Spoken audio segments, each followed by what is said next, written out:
Welcome all viewers, welcome dear students to the channel of Dr. Mirza Shahid Educational Channel. So today's topic of our discussion is antiarrhythmic. As you remind that antiarrhythmic topic we have divided into two parts, that is part 1 and part 2. Part 1 we have seen the introduction to the cardiac arrhythmia. We are understanding the cardiac arrhythmia condition in the part 1, the symptoms, the causes, the electrophysiology of the heart cells which are dealing with the cardiac arrhythmia condition, you can say. So if you have not seen the part 1, so first you look on the part 1 also to understand this condition, and this part 2 is related to the drug treatment in arrhythmia, that is antiarrhythmic drugs. Okay, so here we can proceed with the topic of antiarrhythmic drug in the part 2. First we will see the classification of the antiarrhythmic drug. About the classification, as the number of available drugs with antiarrhythmic properties increase, the need for a conceptual framework for their classification became increasingly important. The classification scheme most commonly in use today is the eponymously entitled Vaughan-Williams classification. The basis of this classification is the grouping of agents according to their general effect.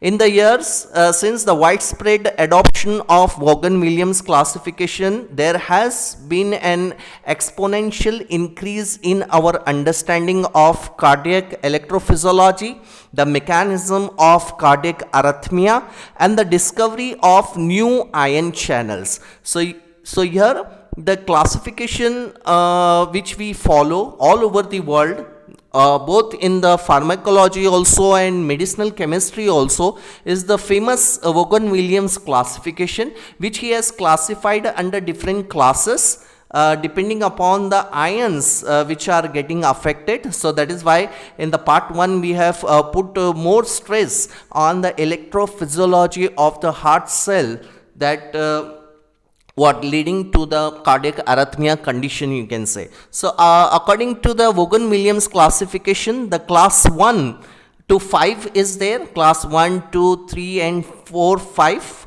So the class 1 he has classified as fast sodium channel blockers. So this is a very important class where the sodium ions are blocked, you can say, that is in the phase 0 we have seen. We will see in the detailed way each class that how they act, how they relieve the condition of cardiac arrhythmia, you can say. So the first one is the fast sodium channel blocker. Again, as the drugs are having varying degree of sodium channel blocking property, as well as they are having varying degree of refractive period also they are affecting, you can say, effective refractory period, you can say. So sub-classified again into 1A, 1B and 1C. So they are having varying degree of action, so that is why they are having the sub-classification. So 1A includes quinidine, procainamide, disopyramide and ajmalin. 1B consists of lidocain, maxillatine, phenytoin and tokainide.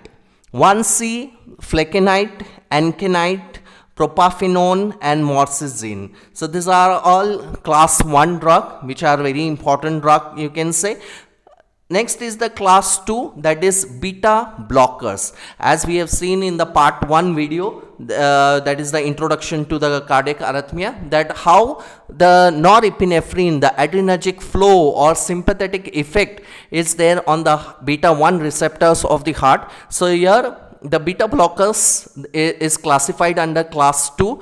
There are many drugs from the class 2, you can say, that is beta blockers. The famous one we have taken the example as metoprolol, esmolol, propranolol, atenolol, timolol, carvedilol, sotalol, etc. Many drugs are there. So they are classified under class 2. Class 3 is potassium channel blockers. Now these drugs are having influence on the potassium channel.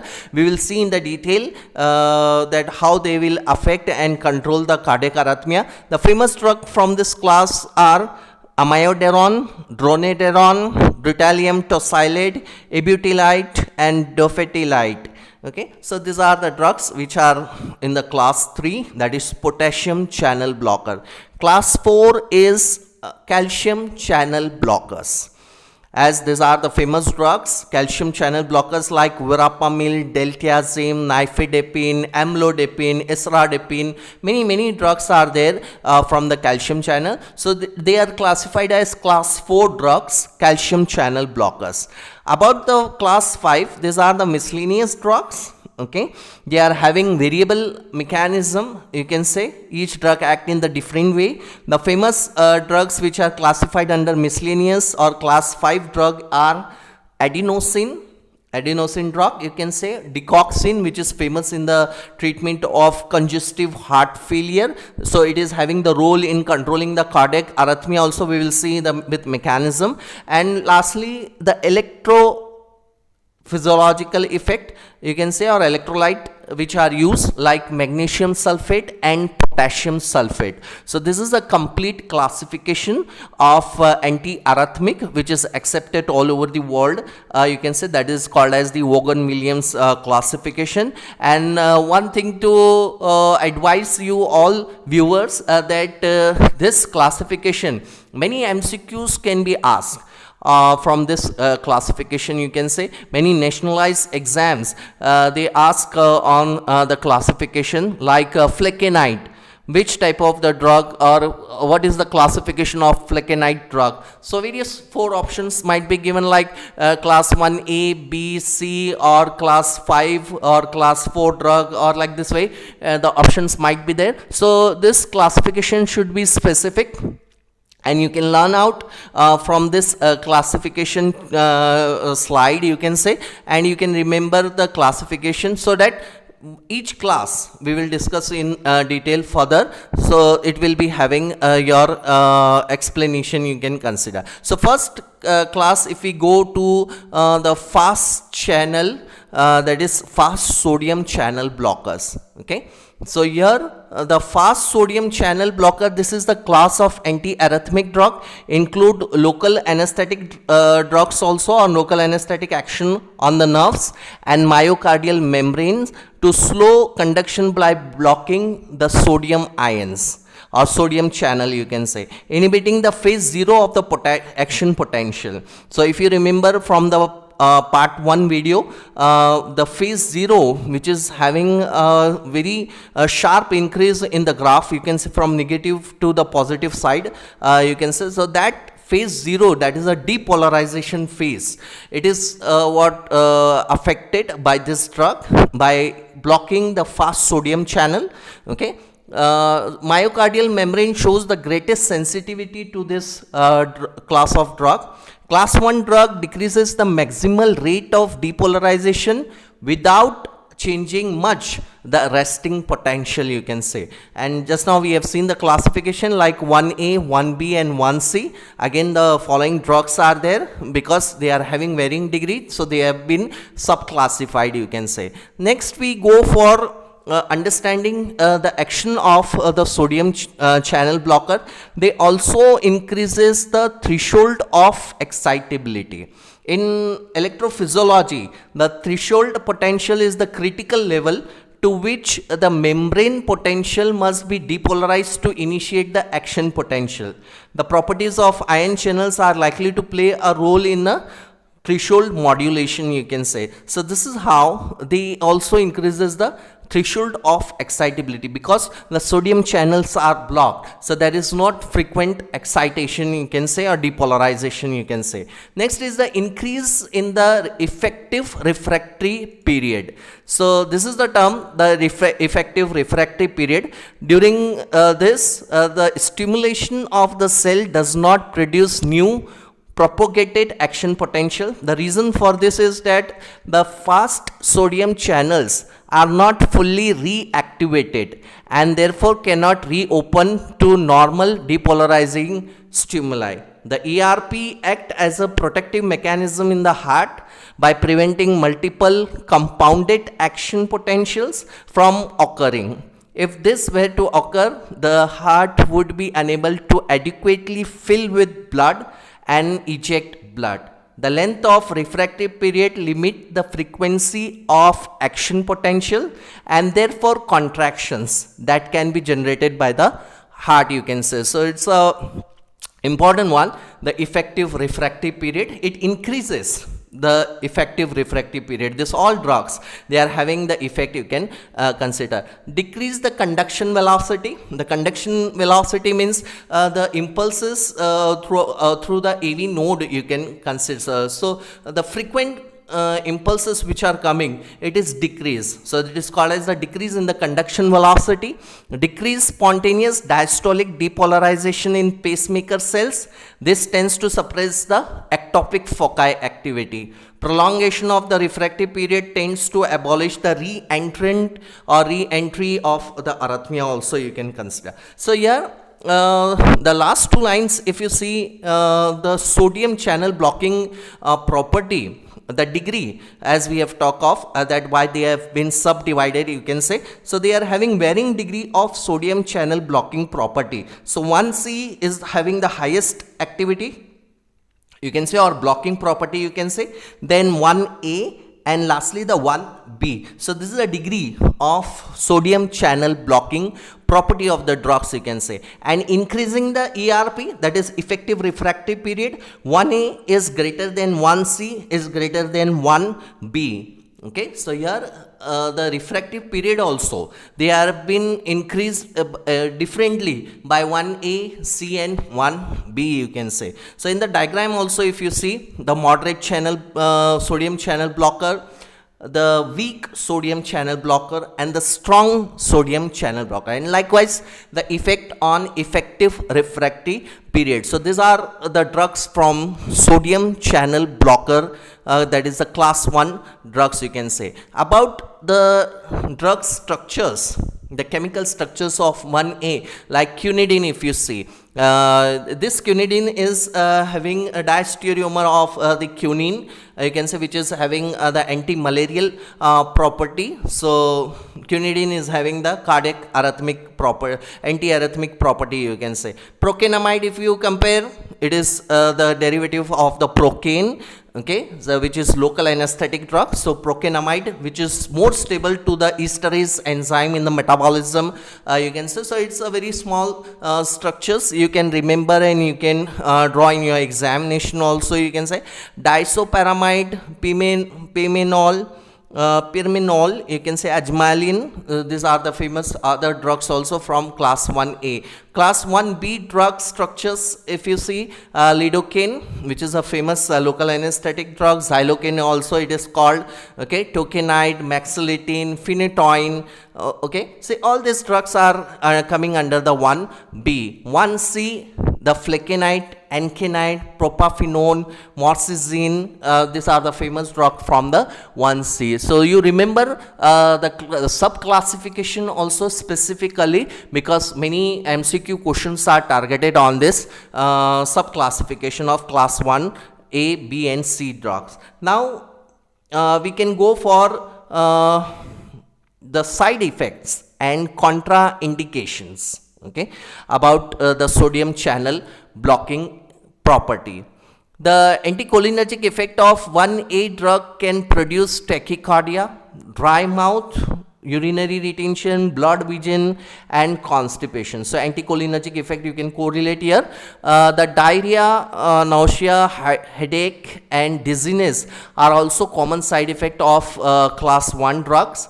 Quinidine enhances digitalis toxicity, especially if hypokalemia is present. So quinidine has to be used very precautiously when the patient is on the digitalis therapy, or it is the congestive heart failure patient also. Quinidine, by delaying the repolarization, can precipitate tosidippointes, especially in patient with long QT syndrome. We have seen about this condition in the part 1 video, that what do you mean by this tosidippointes, ventricular tachycardia caused by after depolarization. Next is the disopyramide is contraindicated for patient with uncompensated heart failure because of its negative inotropic action, you can say. So it has to be used precautiously with the history of the patient also. If it is having the heart failure condition some times in his lifetime, you can consider. Propafenone can also depress inotropy. 1C compound can cause increased risk of sudden death in patient with a prior history of myocardial infarction or sustained ventricular arrhythmia. Okay, so this is how the sub-classification drugs 1A, 1B and 1C in what condition to be used. Okay, that is what makes important role for use of this type of the drug you can consider. Okay, now we go for the class 2 drug, that is beta blocker drugs. Okay, so beta blockers they are very important drugs. They are classified under class 2. This antiarrhythmic drugs are beta blocker receptor blocking agent that block the role of sympathetic nervous system in the genesis of sudden cardiac arrhythmia. As we know, this sympathetic influence are mediated primarily through beta 1 adrenoceptors, you can say. Sympathetic nerves increases atrial node automaticity by increasing the pacemaker current, which increases sinus rate also. Sympathetic activation also increases conduction velocity, particularly at the atrioventricular node, AV node, you can say, and stimulate the aberrant pacemaker activity, that is ectopic foci. So these drugs are very important due to the influence of adrenergic load or sympathetic load on the heart, you can say, where we have seen in the part 1 video also that the ectopic foci can be generated due to the influence of this adrenergic system, you can say. So drug in this class decreases neurologically induced automaticity at normal therapeutic doses. At higher doses, these drugs can also exhibit as an anesthetic property. Just now we have seen the local anesthetic drugs from the class 1 also, which causes the following effect, like decreased contractility, which is called as negative inotropy, decreased relaxation rate, that is negative lusotropy, decrease heart rate, negative chronotropy, decrease conduction velocity, negative dromotropy, and prolonged effective refractory period. Okay, so this is a very important one, which is having so many effect in the heart to stabilize the heart, you can say, on the beta blocker therapy. From this beta blocker drug, propranolol is the most famous drug, is the prototype drug of the beta blocking class, you can say. So here the class 2 drug, we that is the beta blocker mechanism of action, we can consider that dominant electrophysiological effect is to depress adrenergically enhanced calcium influx through beta receptor blockade, you can say. So we are having here two diagrams to understand the beta blocker mechanism of action. So in the first diagram, sympathetic effect by the norepinephrine is there, that is how it leads to the cardiac arrhythmia condition, that it is what explained in the first one. And the second one, that is the beta blocker mechanism of action. If you see, the beta blockers are there from the red arrows, it is blocking the beta 1 as well as the beta 2 receptors, you can say, and having the action in the body. So to understand this, beta adrenoceptors are coupled to the GS protein, that is stimulatory G protein, you can consider. S stands for stimulatory, which activate the adenylyl cyclase enzyme to form CAMP from ATP.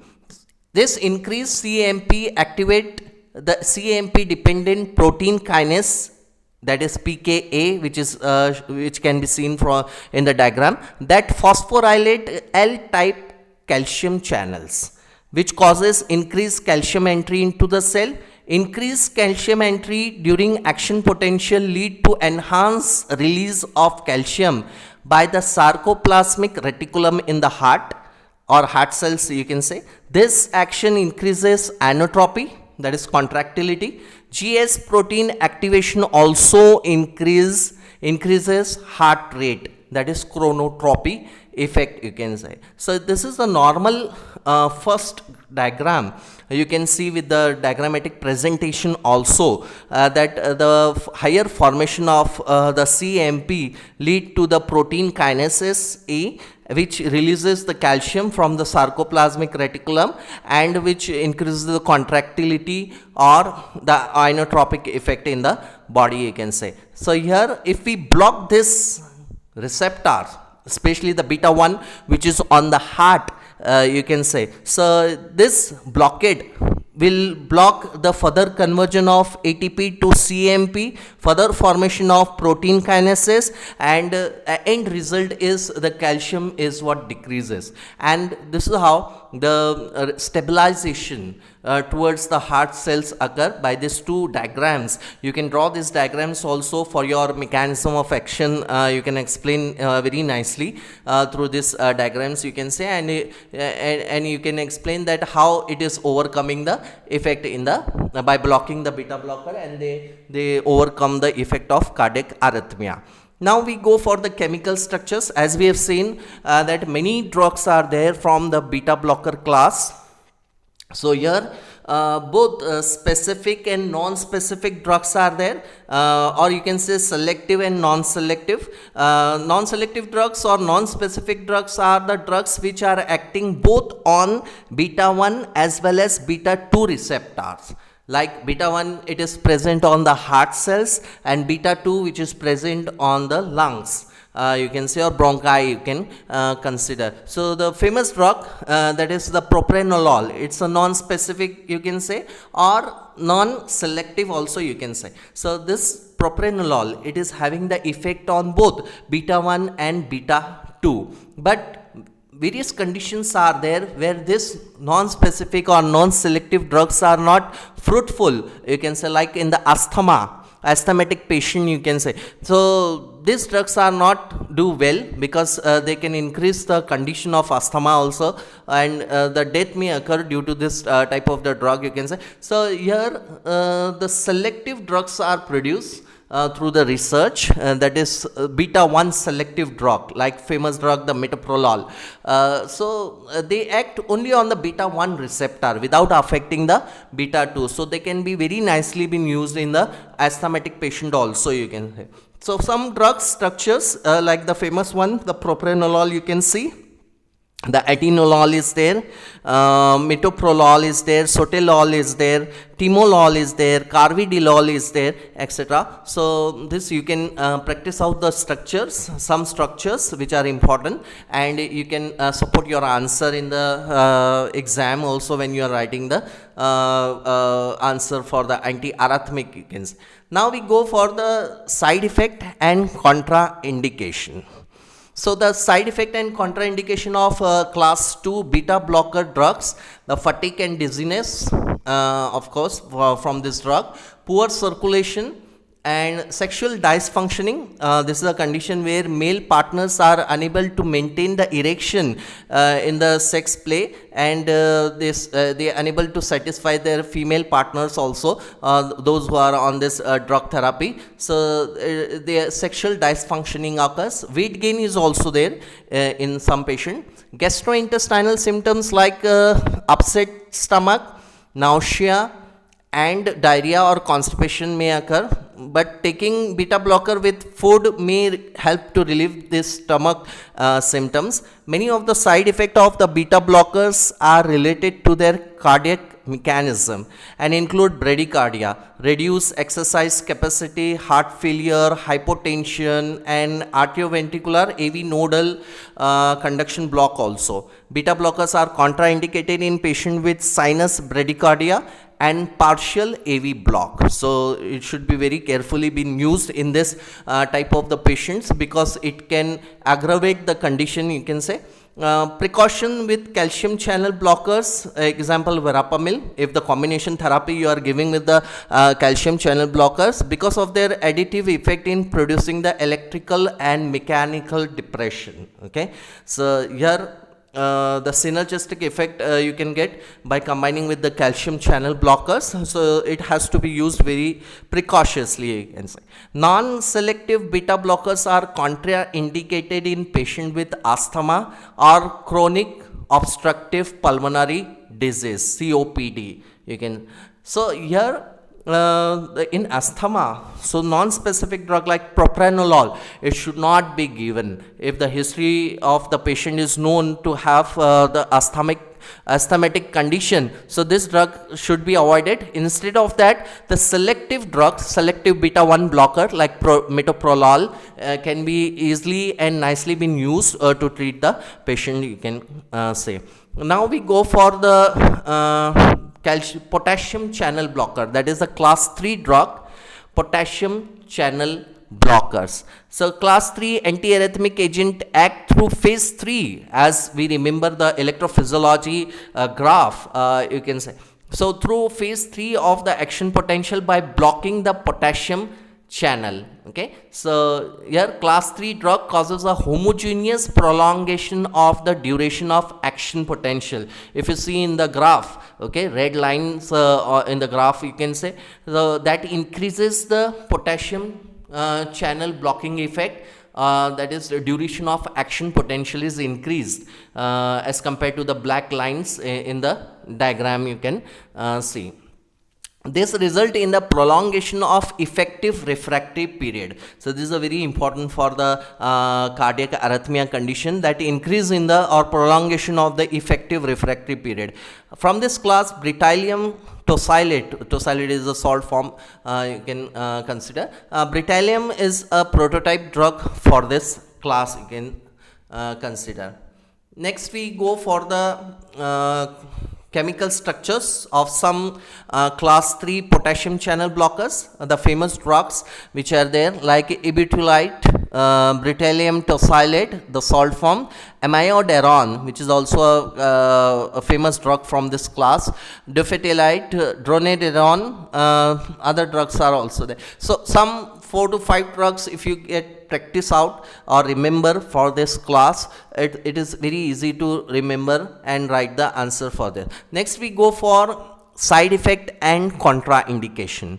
So about the class 3 potassium channel blockers, all of this compound like class 1 compound are pro-arrhythmic as well as being anti-arrhythmic, depending upon the dose, depending upon the condition, you can say. So they are acting effectively as a anti-arrhythmic also. The increase in action potential duration can produce tosylates, a type of ventricular tachycardia, especially in patient with long QT syndrome. So in this condition with long QT syndrome, if the patient is there, this may increase the dangerous effect also. So it has to be used very precautiously in the long QT syndrome patient, you can consider.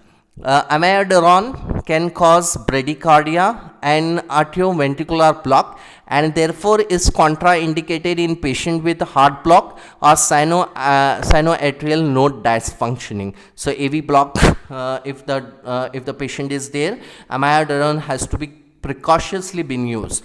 Amiodarone has multiple effect on thyroid function that can cause either hypothyroidism, most common, or hyperthyroidism. It also produces photodermatitis and pulmonary fibrosis. Okay, so amiodarone has to be precautiously been used.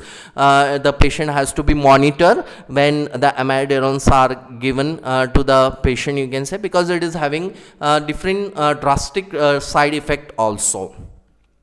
Next we go for the class 4, that is calcium channel blockers. About the calcium channel blockers, that is the class 4 drugs, famous drugs. This group of agents selectively block the slow inward current carried by the calcium, that is calcium channel blockers. They are the slow channels. The slow inward current in cardiac cell has been shown to be of importance for the normal action potential in the SA node cells. It has also been suggested that this inward current is involved in the genesis of certain type of cardiac arrhythmia. So administration of class 4 drugs causes prolongation of the refractory period in the AV node and the atria, decrease in the AV conduction, decrease in spontaneous diastolic depolarization. Okay, so this effect block the conduction of premature impulses at the AV node and thus are very effective in treating supraventricular arrhythmias. So it's this class 4 drugs, calcium channel blocker, they are very effective in treating the supraventricular arrhythmia. Verapamil and Diltiazem are prototype drug from this class, but dihydropyridines drugs are less effective in the cardiac tissues, you can consider. Now we go for understanding the mechanism of action in the detailed way for the calcium channel blocker, you can say, or CCBs also, you can say calcium channel blockers, CCBs. This mechanism of action, if you see in the diagram, this all calcium channel blockers bind to L-type calcium channel located on the vascular smooth muscles, cardiac myocytes and cardiac nodal tissues, that is sinoatrial and atrioventricular nodes, SA node and AV node also, you can say in the short form. These channels are responsible for regulating the influx of calcium into the muscle cells, which in turn stimulate the smooth muscle contraction and cardiac myocyte contraction. In cardiac nodal tissues, L-type calcium channel plays an important role in pacemaker current and in phase 0 of the action potential also. The antiarrhythmic properties, that is class 4 antiarrhythmic drugs, which are in the short form, you can say CCBs, are related to their ability to decrease the firing rate of aberrant pacemaker sites within the heart, but more importantly are related to their ability to decrease conduction velocity and prolong repolarization, especially at the AV node.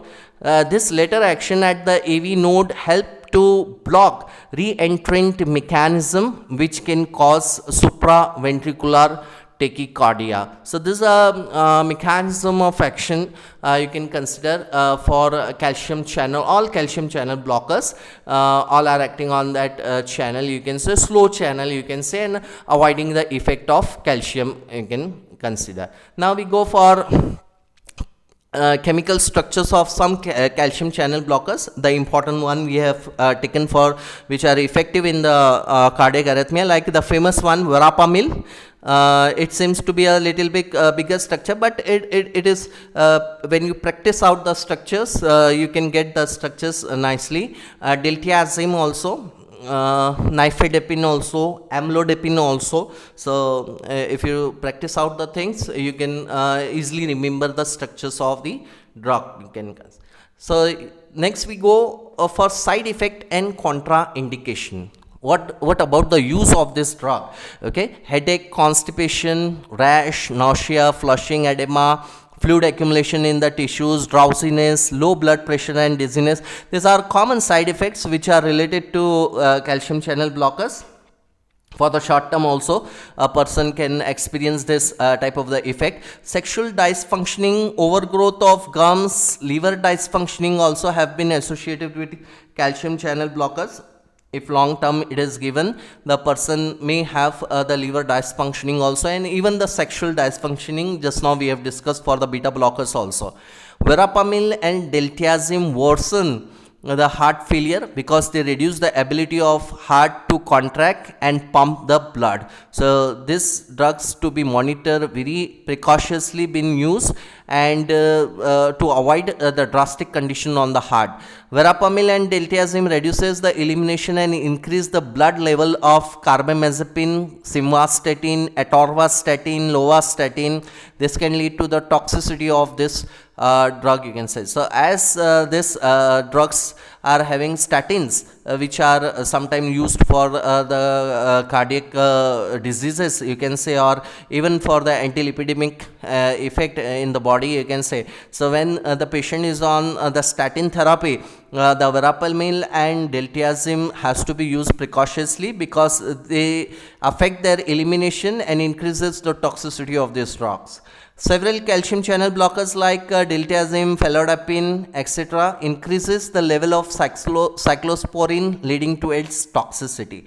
So some drug interactions are also there. So the patient has to be monitored for the drug interactions also. Now we go for the last one, that is class 5th, miscellaneous drug. They are called as the miscellaneous drug because they are having the variable mechanism of action in the cardiac arrhythmia treatment, you can say. So the first one, adenosine.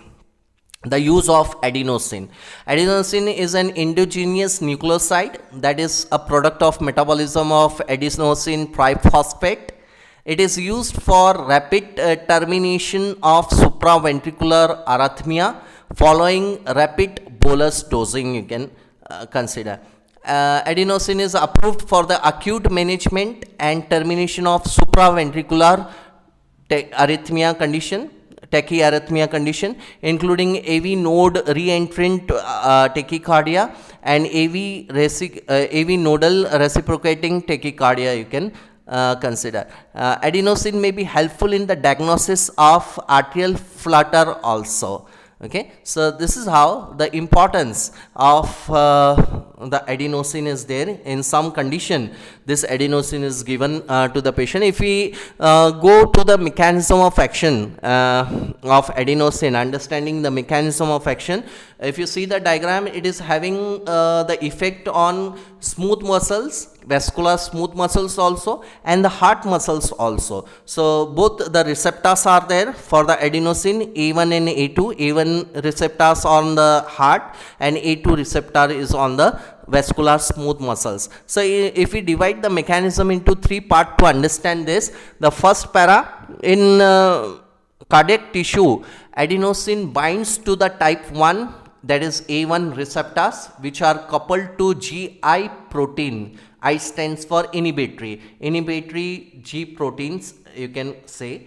Activation of this pathway opens the potassium channel, which hyperpolarizes the cell.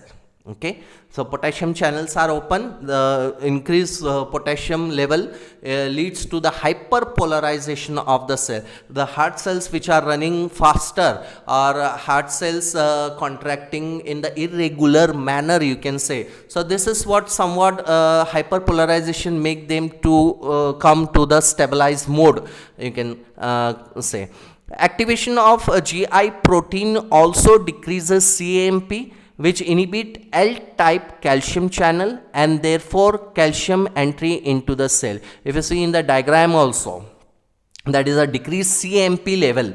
Okay, so that decrease in the CAMP level lead to the two properties leading to the decreased heart rate, that is negative chronotropy effect, decreased conduction velocity, negative dromotropic effect, you can consider. So this is how the second para. Last para, in cardiac pacemaker cell located in the sinoatrial node, adenosine acting through A1 receptor inhibit the pacemaker. So the pacemaker which is releasing the electrical impulses faster, you can say, or slower manner, you can say, so that can be stabilized by the adenosine. So this is how you can understand the mechanism of action, how it is useful in overcoming or in making the effect of the drug, you can say, and overcoming the cardiac arrhythmia, you can say. So that is how opening the potassium channel, decreasing the CAMP level, and inhibiting the pacemaker cells. If you see in the diagram also, that is it is producing the negative chronotropy and negative dromotropy, you can say, that is the conduction velocity is also decreases by the adenosine. Okay, so it is a useful one in some conditions for the patient, you can say. Lastly, we can go for the adverse effect of adenosine. The most common adverse effect are flushing, chest pain, and dyspnea. Adenosine may induce profound bronchospasm in patient with known reactive airway diseases. So it has to be used precautiously, especially in the asthmatic patient also, because it may lead to the bronchospasm effect in the body. Contraindication of adenosine: patient with second or third degree AV block should not receive adenosine. Okay, so here AV block, if it is reported in the patient, the adenosine has not to be given. It is contraindicated. The use of adenosine in asthmatic patient may exacerbate the asthmatic symptoms. Just now we have seen it leads to the bronchospasm also, so it may lead to the death of the asthmatic patient also in some condition of treatment in the this one. So contraindications are there for the adenosine. Drug interaction of adenosine: metabolism of adenosine is slowed by dipyridamole, indicating that in patients stabilized on dipyridamole, the therapeutic effective dose of adenosine may have to be increased. So the patient who is on the dipyridamole therapy, the adenosine has to be given precautiously, or it has to be monitored closely, you can say, for the levels of the adenosine. Methyl xanthines antagonizes the effect of adenosine via blockade of adenosine receptors. So this is contraindicated with methyl xanthines, you can consider. Now we go for the electrolyte supplement. Just now we have seen magnesium sulphate and potassium chloride. These electrolytes are very important in sometimes in treating the cardiac arrhythmia. So what role they are having in the cardiac arrhythmia, or how they control the cardiac arrhythmia? Magnesium is an important ion in many enzymatic reactions, including cardiac sodium potassium ATPase pump. Hypomagnesemia can inhibit this vital ion transport system and lead to cellular depolarization. So magnesium ions plays an important role in regulation of sodium potassium ATPase pump. So in shortage of magnesium, that is hypomagnesemia, can inhibit this vital ion transport system and lead to cellular depolarization. Potassium ion plays an important role in membrane potential, particularly in the resting membrane potential. It is also very important in repolarization phase of cardiac pacemaker and non-pacemaker action potential, that is phase 3. So potassium ions plays a very important role in phase 3. We have seen that is a repolarization phase. So the fluctuation in the ionic fluxes, you can say, it disturb the proper repolarization of the cardiac cells, you can say. Therefore, hypomagnesemia, serum concentration less than 1.5 milligram per deciliter, and hypokalemia, serum concentration less than 3.5 milligram per deciliter, a severe hypokalemia less than 2.5 milligram per dl can precipitate cardiac arrhythmia, which include ventricular tachycardia and fibrillation, premature ventricular complexes, supraventricular tachycardia. Example we have seen in the video, part 1 video also, that is Wolff-Parkinson-White syndrome. Atrial tachycardia, including flutter and fibrillation, and arrhythmia associated with digitalis toxicity. So this is how if this two ions like magnesium and potassium is affected in the body, it may lead to the various cardiac arrhythmia condition just now we have seen. For treating hypomagnesemia associated arrhythmia, magnesium sulphate may be given by administering IV, that is intravenously. Oral magnesium supplement can be administered using magnesium gluconate, oxide or hydroxide salts. Potassium chloride may be administered IV or orally also, intravenously or orally also. So this is how if the patient is diagnosed through the blood, you can say blood test, or that is the magnesium and potassium levels are lesser, which is leading to the arrhythmia. This two, magnesium sulphate and potassium chloride, are very effective in controlling the patient cardiac arrhythmia and treatment, you can say. So these are the miscellaneous drugs which are used. The last drug from the miscellaneous class is the cardiac glycoside, that is Digoxin.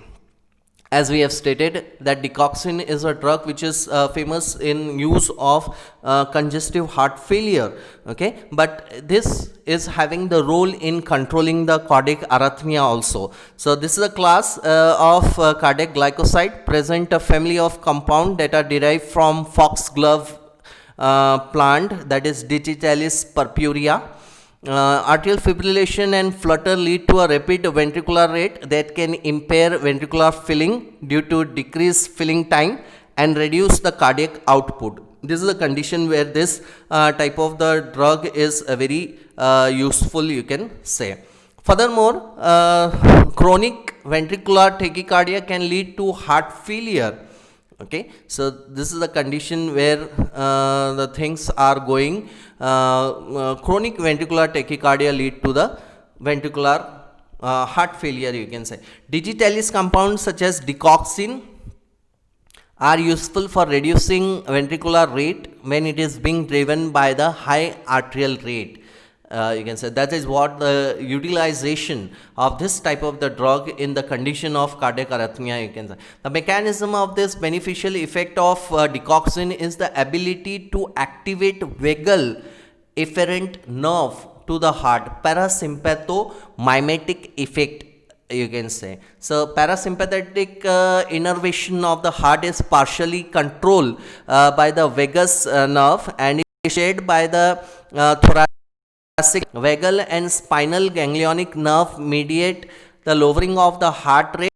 The right vagus branch innervate the sinoatrial node. So this is how the parasympathomimetic effect plays a very important role by this drug. You can say that vagal activation can reduce the conduction of electrical impulses within the AV node to the point where some of the impulses will be blocked. When this occurs, fewer impulses reach the ventricle and ventricular rate falls. Digoxin also increases the effective refractory period within the AV node. Hence, Digoxin in the arrhythmia produces decreased AV nodal conduction, parasympathomimetic effect. It's a famous one, and decreased ventricular rate in the atrial flutter and fibrillation also.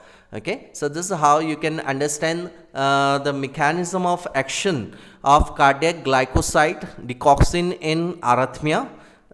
We can understand the mechanism how it produces this effect. Digitalis compounds are potent inhibitors of cellular sodium potassium ATPase pump. By inhibiting the sodium potassium ATPase, cardiac glycoside causes intracellular sodium concentration to increase. This is by step we are going. You can look on in the graph also that through the sodium potassium channel, the sodium is coming inside the cell, much sodium.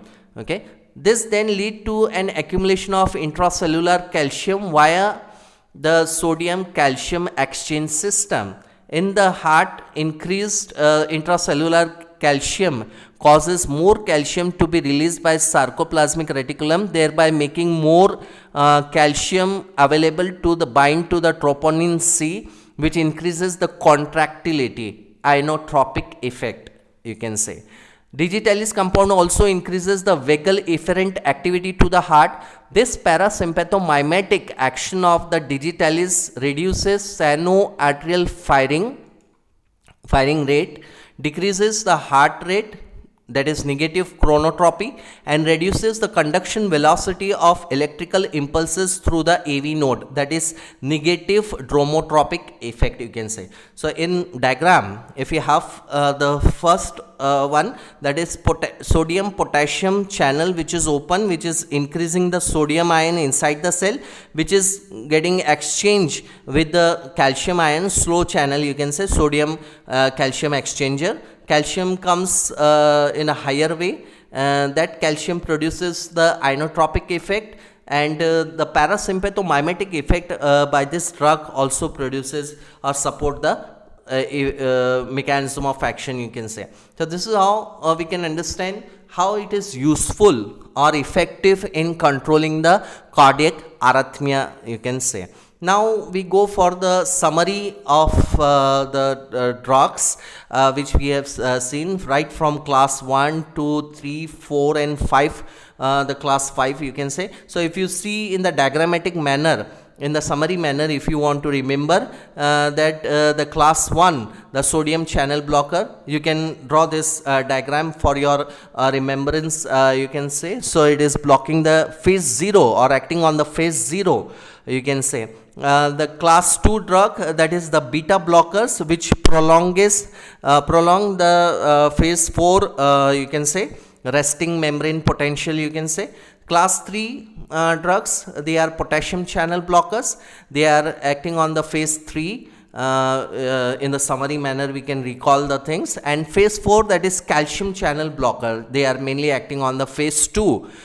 This is how the disturbed pattern which is there in the cardiac arrhythmia, it is overcome by the different classes of drug by ionic effect, you can say, in the different phases, and try to stabilize the heart cells to come to a normal manner, and the person have a normal lifeline. If you see the below diagram, we have the lifeline. We have already discussed in the video 1, that is introduction to cardiac arrhythmia, about this lifeline also, that is ECG pattern, that is peak, PQRST complex also we have seen. So this is how this all drugs, they are acting on heart cells to stabilize the heart and to overcome the cardiac arrhythmia condition, and to make the stabilization in overall body, because your body is connected to your heart. The pumping of the heartbeats, the volume of the blood which is ejected by the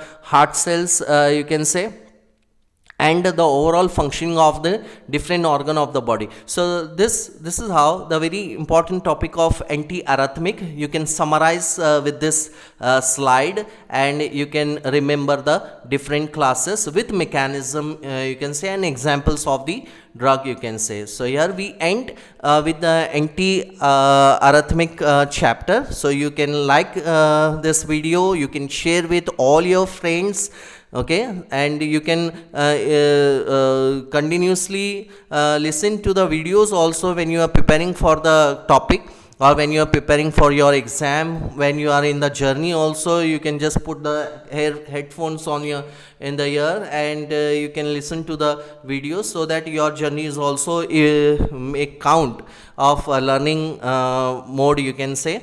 So share with all your friends this video. Subscribe to the channel for upcoming videos. Many topics are in the simplified manner.